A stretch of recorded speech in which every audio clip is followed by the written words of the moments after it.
समस्त कर्मों से मुक्ति या मोक्ष किसे प्रिय नहीं है, और अगर किसी को पता चले इसी जन्म में वो मुक्त हो रहा है, वो चरम शरीरी है, तो इससे बड़ी दुर्लभ खुशखबरी कोई हो भी नहीं सकती। ऐसा शुभ संयोग अति भाग्यवान लोगों को ही मिलता है।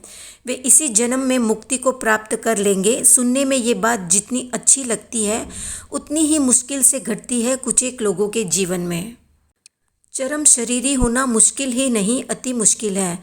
इस चरम शरीर के साथ ही उसकी जन्म मरण की यात्रा हमेशा के लिए समाप्त हो जाएगी और वो संपूर्ण कर्मों से इसी जन्म में मुक्त होकर सिद्ध बुद्ध मुक्त बन जाएंगे। ऐसे चरम शरीरी का सानिध्य पाना बड़े भाग्य की बात है। तो जानते हैं पुण्योदय के उदय से चरम शरीरी की वे 17 विशेषताएं। अगर किसी में एक भी लक्षण दिखे या विशेषता दिखे तो नीचे कमेंट करके बताएं। जो चरम शरीरी होते हैं उन्हें प्राय उत्कृष्ट, उच्च, रमणीय और मनोनुकूल इंद्रिय विषय सुखों की प्राप्ति होती है।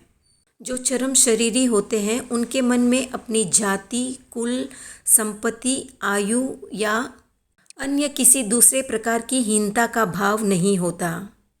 जो चरम शरीरी होते हैं उनके पास दास, दासी, नौकर, चाकर, गाय, घोड़े, भैंस इत्यादि पशुधन की उत्तम समृद्धि प्राप्त होती है और वे आर्थिक दृष्टि से भी संपन्न होते हैं।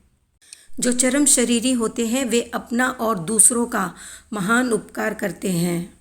जो चरम शरीरी होते हैं उनका चित्त हमेशा शुद्ध, निर्मल और पवित्र ही होता है। वे सदा उच्च विचारों में ही रहते हैं।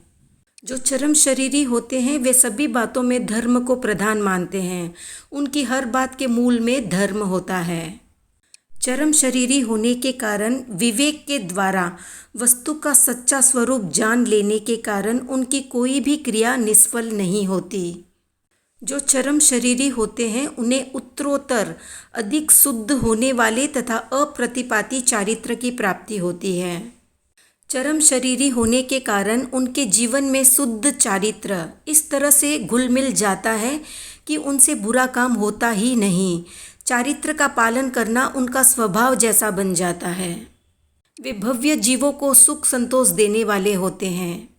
चरम शरीरी अपने इंद्रिय और मन का निग्रह करने के कारण उन्हें शुभ ध्यान रूपी सुख की प्राप्ति होती है। चरम शरीरी होने के कारण उन्हें आम, पौपदी वगैरह उत्कृष्ट रिद्धियाँ प्राप्त होती है। चरम शरीरी होने के कारण उन्हें 8वें गुणस्थान या अपूर्वकरण की प्राप्ति होती है।